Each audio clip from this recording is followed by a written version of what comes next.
الو. المفتش كوكي معايا؟ ايوه انا المفتش كوكي. مين معايا؟ انا مس ايناس بتاعت الماس. واحدة خطفتني وخدت مني حاجتي، الحقيني. ما تخافيش ما تخافيش، سيبي الموضوع عليا. مساء الخير يا حضرة المديرة، انا المفتش كوكي اللي جاي يحقق في قضية خطف مس ايناس بتاعت الماس. وبعد ما رحت المدرسة عرفت مين اخر 3 كانوا مع المس ايناس بتاعت الماس، وهما مس سميحة اوف، ومس عزيزة اللذيذة، ومس رحاب مدرسة الالعاب. ولما حققت معاهم قالولي انا اخطف؟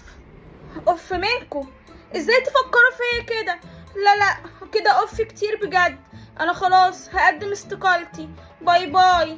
اوف. انا اخطف؟ انت اكيد بتهزري. انت عارفه هما ليه مسميني عزيزه اللذيذه؟ عشان كل المدرسات بيحبوني. بجد انا بحب كل الناس وكل الناس بتحبني. يلا يلا كله يرجع الفصل، خلاص حصه الالعاب خلصت. خطف ايه بس؟ انا باجي هنا المدرسه عشان العب العيال، انا مش بتاعت الكلام ده. يلا يا بنات حصه الالعاب خلصت. انا عرفت مين اللي خطف مس ايناس بتاعت الماس. لو انتوا عرفتوا اكتبولي الاجابه في الكومنتات، واستنوني بكرة في قضية جديدة. كانت معكم المفتش كوكي.